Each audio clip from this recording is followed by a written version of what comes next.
Jai Hind students. Today I am going to start chapter number 3, theory base of accounting.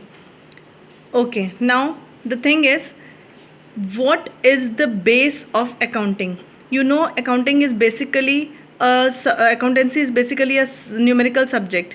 पर इस numerical subject का कोई base तो होगा, किस बेस पर आप न्यूमेरिकल सॉल्व करेंगे, तो वही थ्योरी बेस हमें पढ़ना है अकाउंटिंग का। और थ्योरी बेस अकाउंटिंग का क्या है, उसके प्रिंसिपल्स। ठीक है, अब ये प्रिंसिपल्स क्या हैं?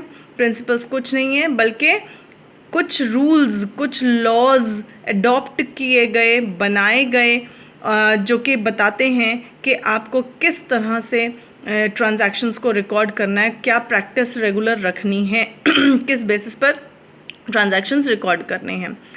ठीक है, अब यही प्रिंसिपल्स, कॉन्सेप्ट्स और कन्वेंशंस मिला के कहलाते हैं जनरली एक्सेप्टेड अकाउंटिंग प्रिंसिपल्स, जो कि है गैप। तो प्रिंसिपल्स जो हैं वो दो हिस्सों में डिवाइडेड हैं, कॉन्सेप्ट और कन्वेंशंस। कॉन्सेप्ट्स और कन्वेंशंस सब मिला के ही गैप कहलाता है, राइट। अब दो अभी बताया आपको मैंने कि दो कैटेगरी में क्लासिफाई किए गए हैं प्रिंसिपल्स को। Accounting concept. अकाउंटिंग कॉन्सेप्ट क्या है? अकाउंटिंग कॉन्सेप्ट का मतलब है basic assumptions with in which accounting process goes on. यानी कि बेसिक एजम्पशंस यानी कि हम कुछ चीज़ें एज्यूम कर लेते हैं कि ऐसे ही होंगी और उस बेसिस पर अकाउंटिंग प्रोसेस हम अपना चालू कर देते हैं। ठीक है, एजम्पशंस पे बेस्ड हैं ये। अकाउंटिंग कन्वेंशंस क्या हैं? अकाउंटिंग कन्वेंशंस का मतलब है कि कुछ चीज़ें प्रैक्टिस के साथ लॉ बन गई, रूल बन गई। यानी कि प्रैक्टिस के साथ रूल कैसे बनी कि किसी फर्म ने कोई एक प्रैक्टिस करनी शुरू करी प्रिंसिपल्स को लेके, यानी कोई एक डिफरेंट चीज़ किसी एक आइटम को हैंडल करने के लिए अपनाना शुरू किया, ये डिफरेंट रूल अपनाना शुरू किया। जब दूसरों ने देखा कि ऐसा करने से हमें फ़ायदा हो रहा है, तो वही जो उसने प्रैक्टिस करी, वही प्रैक्टिस अपने आप में एक रूल, एक लॉ बन गई, एक प्रिंसिपल बन गई। ठीक है, features of accounting principles are, they are man made, yes, हम इंसानों ने ही बनाए हुए हैं। अकाउंटिंग प्रिंसिपल्स आर फ्लेक्सिबल, और फ्लेक्सिबल हैं। फ्लेक्सिबल क्यों हैं? क्योंकि समय के साथ साथ ये चेंज किए गए। फिर accounting principles are generally accepted, यानी कि जनरली एक्सेप्टेड मीन्स पूरे वर्ल्ड वाइड में ये प्रिंसिपल्स एक्सेप्ट किए गए, सब ने इसे स्वीकार किया। और वो तब स्वीकार किया जब ये 3 क्राइटेरियाज को फुलफिल कर रहे थे। नंबर 1, रेलेवेंस, यानी कि जो अकाउंटिंग प्रिंसिपल्स हैं उनके बेसिस पर जो अकाउंट्स प्रिपेयर किए गए, वो अकाउंट्स हमारे रेलेवेंट हैं। किससे? अकाउंटिंग इन्फॉर्मेशन, यानी जो यूज़र्स हैं अकाउंटिंग इन्फॉर्मेशन के, उनको जो इन्फॉर्मेशन चाहिए अगर वो रेलेवेंट है, तो इसका मतलब ये प्रिंसिपल्स आपके सही हैं। ऑब्जेक्टिव का मतलब है कि जो मेन एम था, क्या एम था कि अकाउंटिंग इन्फॉर्मेशन प्रॉपर वे में तैयार की जाए, सबको आसानी से समझ में आए, वो ऑब्जेक्टिव भी पूरा हो रहा हो। फीसिबल मीन्स पर्सनल बायसनेस से दूर हों, यानी किसी के फेवर में ना हों अकाउंटिंग प्रोसेस बिल्कुल भी। नेक्स्ट हमारा टॉपिक है अकाउंटिंग एजम्पशंस और कॉन्सेप्ट्स। अकाउंटिंग एजम्पशंस और कॉन्सेप्ट्स, वही जो बोला गया था कि एजम्पशन पे चलता है, हम एज्यूम करते हैं कुछ चीज़ें। तो सबसे पहले आता है हमारा going concern assumption. Going concern assumption में क्या है, समझ में ही आ रहा है इस शब्द गोइंग से कि चलते चले जाना। यानी कि ये एज्यूम किया जाता है कि एक बिज़नेस फर्म जो खुल रही है वो इसलिए नहीं खोली जा रही है, इसलिए इस्टेब्लिश नहीं की जा रही है कि उसे कभी बंद करना है, बल्कि इसलिए ओपन की जा रही है एक बिज़नेस फर्म ये सोचकर कि ये कभी बंद नहीं होगी, ये चलती चली जाएगी, इसकी कोई लाइफ टाइम नहीं है, एक अनगिनत टाइम पीरियड के लिए ये बनाई गई है।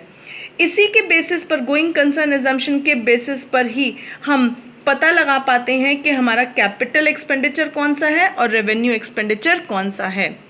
यानी कि हमारे कैपिटल एक्सपेंडिचर मीन्स वो एक्सपेंडिचर जो कि हमने फिक्स्ड एसेट को परचेज करने पर लगाए हैं और एक लंबे समय तक हमें फ़ायदा देने वाले हैं, ठीक है। और रेवेन्यू एक्सपेंडिचर यानी रोज़मर्रा के हमारे एक्सपेंसेस जो कि ईयरली बेसिस, वीकली बेसिस या मंथली बेसिस पर किए जाते हैं, क्योंकि गोइंग कंसर्न एजम्पशन से ही हमें पता चलता है कि कितने टाइम पीरियड के लिए एक ईयर क्रिएट किया गया। Next is consistency assumption. Consistency assumption हमें बताता है कि हम ये एज्यूम कर लेते हैं कि सभी फर्म्स जो कि कंपटीशन में एक दूसरे के हैं, सब ने एक जैसा मेथड अडॉप्ट किया गया होगा। कंसिस्टेंसी एजम्पशन कहता है खुद से सबको कि आप जो एक मेथड सब अडॉप्ट कर रहे हैं किसी भी चीज़ की कैलकुलेशन के लिए, वही आप भी अडॉप्ट करिए।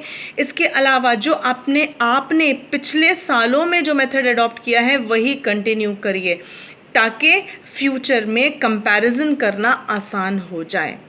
Accrual assumption. एक्रूअल एजम्पशन कहता है कि एक ट्रांजैक्शन को रिकॉर्ड उस समय किया जाएगा जिस समय ट्रांजैक्शन हो रहा है, जबकि हो सकता है कि उस पर कैश अभी हमें मिले या ना मिले। फॉर एग्ज़ाम्पल, इसमें रेवेन्यू और एक्सपेंसेस दोनों आ जाएंगे। फॉर एग्ज़ाम्पल, आपने सेल करी अपनी गुड्स की, ठीक है, मगर आपको अभी कैश नहीं मिला, यानी आपने क्रेडिट सेल की है, यानी उधार पे सेल हुई है। इसका मतलब ये एक्रूअल एजम्पशन, इसके हिसाब से एक्रूअल एजम्पशन कहता है कि सेल को आप उसी समय रिकॉर्ड कर लें जब आपने सेल की, बेशक आप पे पैसा यानी कैश अभी नहीं आया है। ठीक इसी तरह से एक्सपेंसेस के ऊपर भी ये बात लागू होती है कि आपने रेंट पे करना था मगर किसी कारण से आप पे नहीं कर पाए, तो जिस समय रेंट ड्यू हुआ है यानी रेंट बकाया हुआ है आपका, आप उसी समय उसे रिकॉर्ड करेंगे, ना कि तब जब आपने कैश पे किया है। स्टूडेंट्स, इसके पूरे डिटेल्ड नोट्स मैं बुक की ही फ़ोटोज़ लेके आपको सेंड करूँगी PDF में, जो कि अटैच है इसके साथ, मगर उसमें मैंने अंडरलाइन कर दिया है जो कि नोट्स में लिखने लायक लाइंस हैं, ठीक है। तो आप जो नोट्स बनाएंगे अंडरलाइन वाले सेंटेंसेस ही लिखिएगा। नेक्स्ट आते हैं हमारे अकाउंटिंग प्रिंसिपल्स। अकाउंटिंग प्रिंसिपल्स क्या हैं हमारे? Number 1, business entity principle. Business entity principle कहता है कि एक बिजनेस को उसके ओनर से अलग माना जाता है।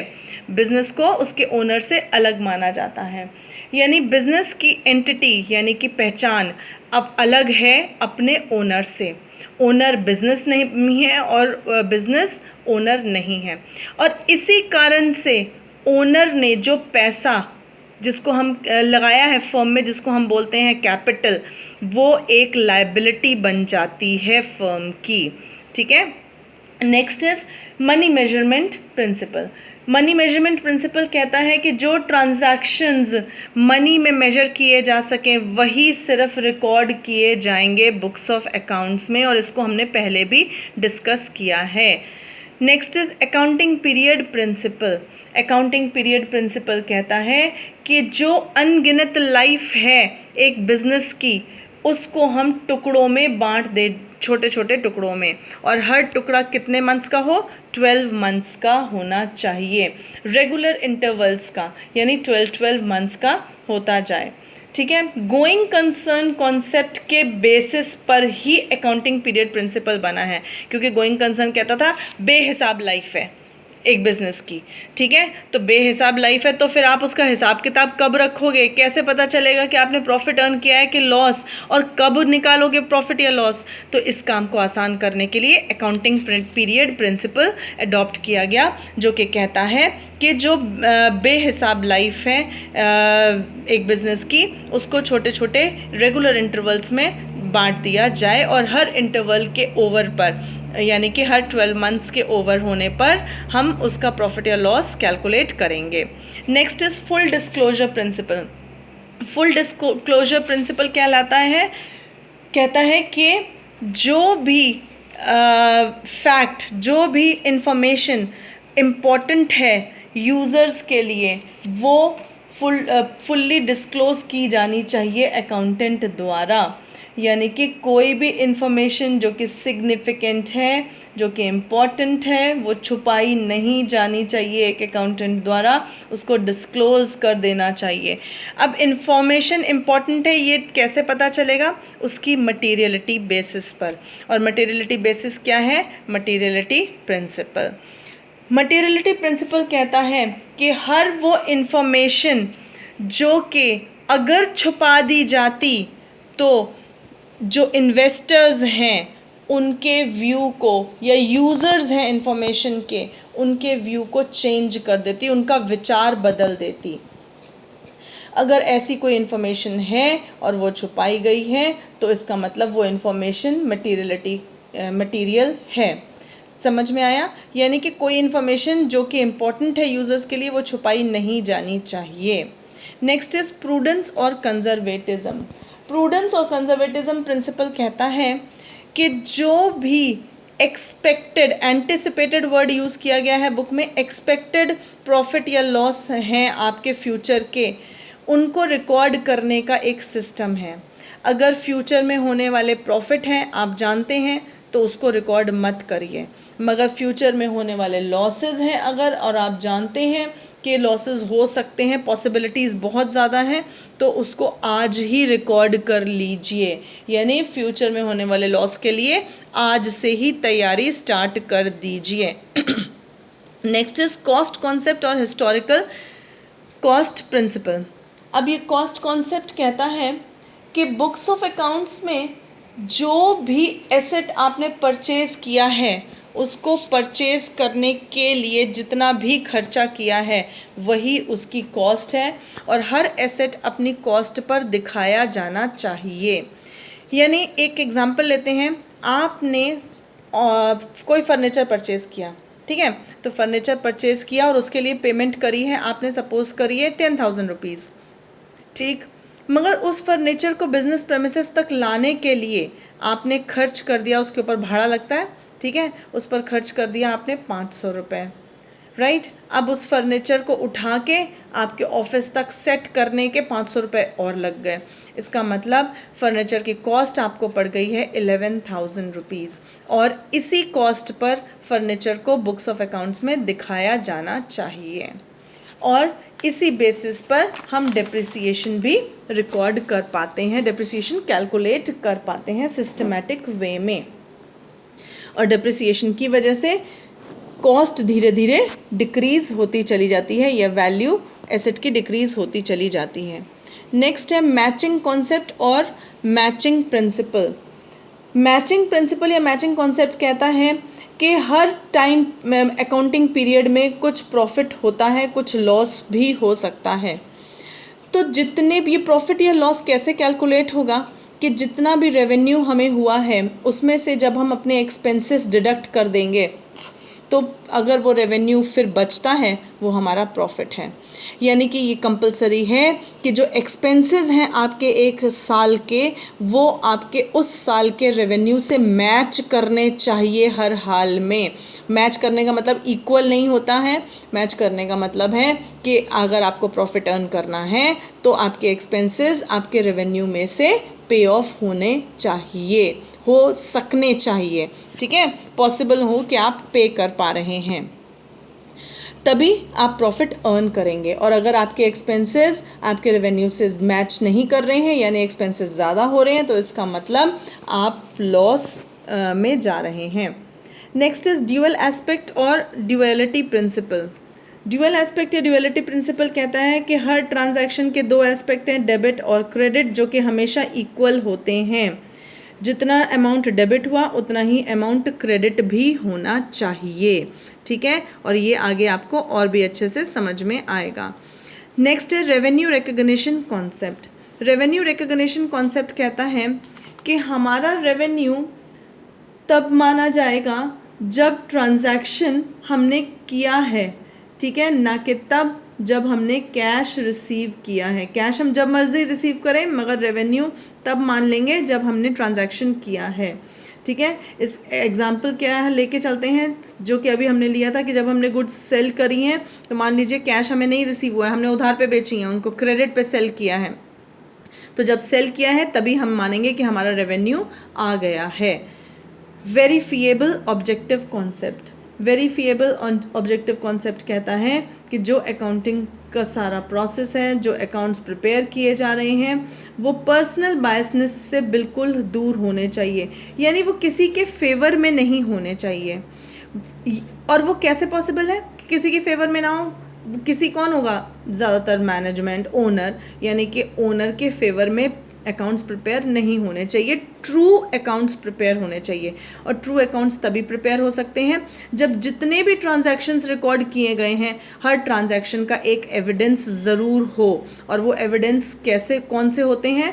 Cash memo, invoice, sale bill, ये सब पहले भी हमने वाउचर्स में डिस्कस कर लिया था। ओके स्टूडेंट्स, नाउ प्लीज़ अपने नोट्स प्रिपेयर कर लीजिएगा, और अपने नोट्स जो आप प्रिपेयर करें उसके लिए फ़ोटो PDF में अटैच है, ठीक है? और अंडरलाइंड हैं जो, वही नोट्स हैं आपके।